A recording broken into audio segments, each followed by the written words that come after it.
This is a Trip-and-See planetarium. I purchased this off eBay because somebody only wanted $250 for it. Maybe I put in an offer, I can't remember. I do have one of these, and I remember them from my 1960s elementary school. It's generally where they're found. It consists of the Earth revolving around the sun. This one's got a light bulb in it so you can see the phases of the moon, and that represents Venus. This was missing the moon, but I happen to have some of these wooden spheres of the right size, so I painted it, drilled a hole, put it in there, and it's all chain driven.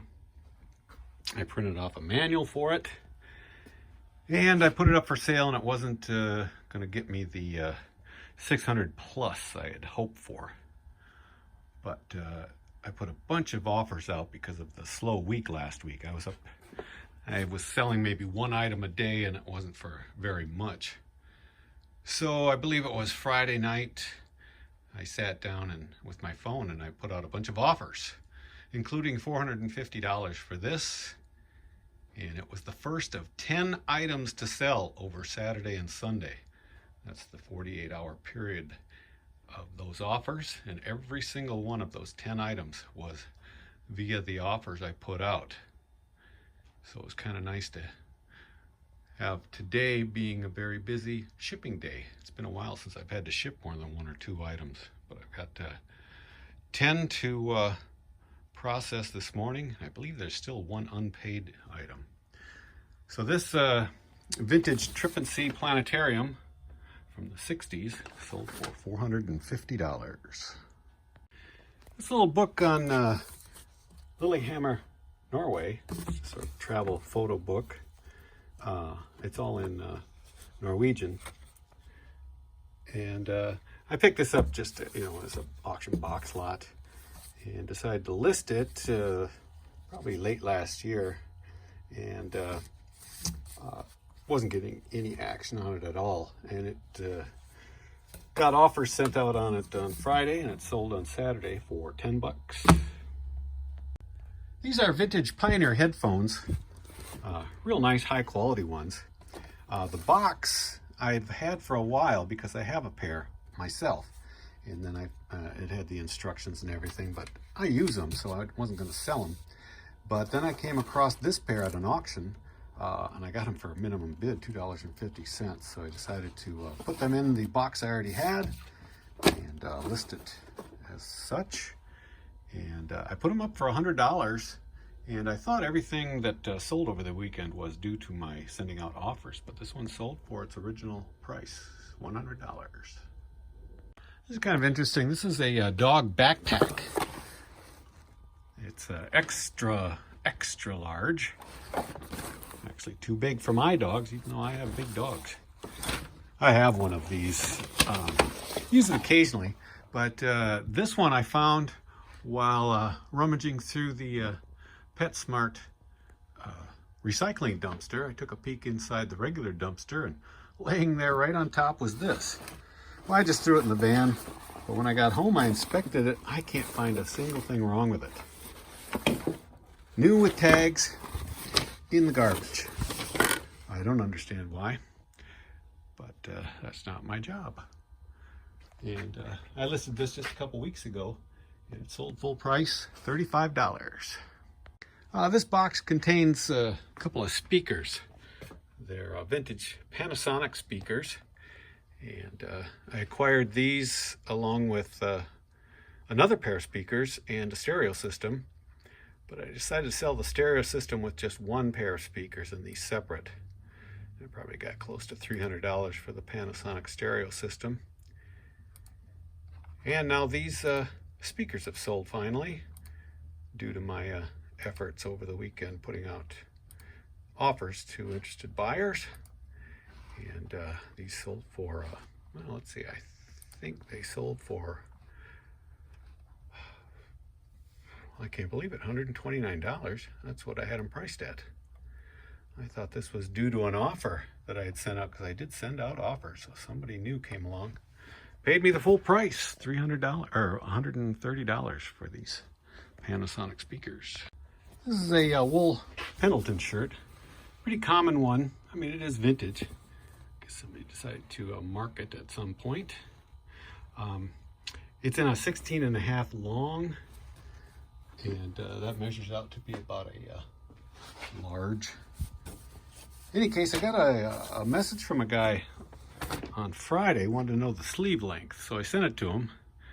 He wrote me back, said thanks, and nothing happened. So I included this on part of the number of items. I put a best offer, or not a best offer, I sent out a best offer of $35, and he bought it. This is an old German microphone. I used to collect German radios and got a lot of microphones, part of the deal kind of thing. And I've been putting up a few of these microphones for sale. And there's a little tip. If you ever find anything marked Telefunken, it's going to be worth some money to somebody. Everything Telefunken seems to sell. An old German company. And this microphone's kind of cool. It came in a case. It's got its own stand. I don't even know if it works or not. But I put a bunch of, I had it priced at, I think $100. And I finally took a best offer of, what was it? $67.95. I don't know where I came up with that amount, but that's what this sold for. This mug sale's a long time coming. I've had this for years and years, probably since 2015, judging from the background in the photos. It's an International Hot Rod Association mug, drag racing. Staffordshire is the maker.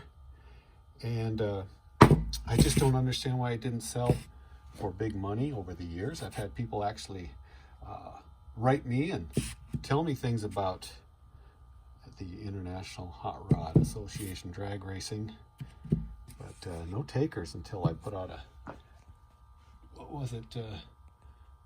I think I put out a $12 offer for it. Somebody came back at $9.81, so I took that. Finally off the shelf. 10.5-inch metal reel tape for reel-to-reel recorders, and I've acquired a number of these over the years, from buying different tape recorders and talking to people. Most of them I get for free or just thrown in on the deal. And I had this priced at about $80, which is not far off the going rate, but finally had to send out an offer of $65. I always test them out on my own equipment first. And again, this one I had priced at $80, but over the weekend decided to get generous, and this sold for $65.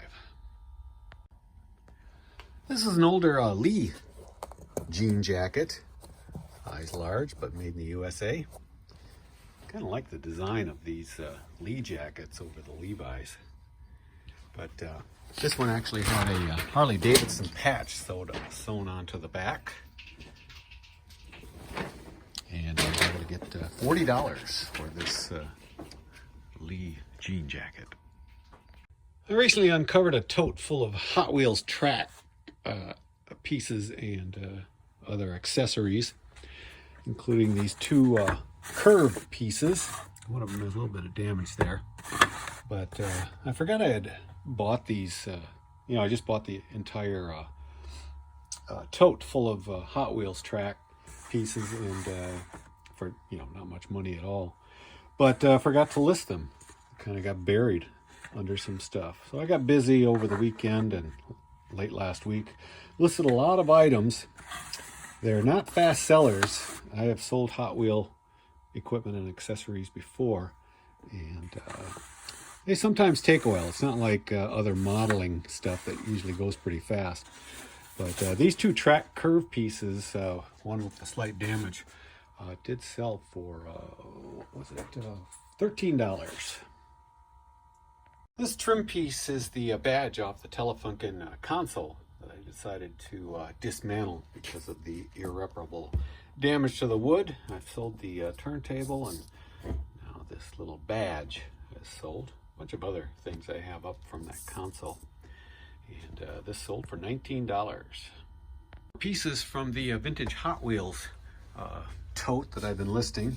Kind of disheartening when you spend a day listing stuff and nothing sells right away, but now a couple of items have sold, including these two C-clamps. These are what you would clamp to the table, and then you could put your track on there. Different configurations. And these sell quite well. I actually got 20 bucks for these two. A couple more Hot Wheels accessories. These are connectors for those banked curves, like the ones I sold yesterday. And this pair of connectors sold for $20. Another record player, just the record player changer, sold. This is for, replacing one similar to it in a console. This one actually came out of a Sound Design console, although it's still just a BSR basic record changer. Sound Design used these weird looking platters. That's where that design comes from. And I was just about to test it again. I, of course, rebuilt this one, serviced it, cleaned it up, and it's even got a new needle on it. And everything works nice and smooth on it. No hesitation. That's the big factor, is stalling in between record changes. And this BSR changer actually sold over the weekend during my flurry of offers sent out, but he didn't pay until this morning, Tuesday morning. And this sold for $115. I actually got it for free out of a console somebody was giving away. This is the vintage version of the game Aggravation. Found this at a garage sale, along with an old Pin the Tail on the Donkey. I don't know if I'll ever sell that one. I actually just found these over the summer, so it hasn't been that long. And this game is in great shape. The box has just a little bit of shelf wear on it, but I still asked a lot for it. And it got the full price of $30.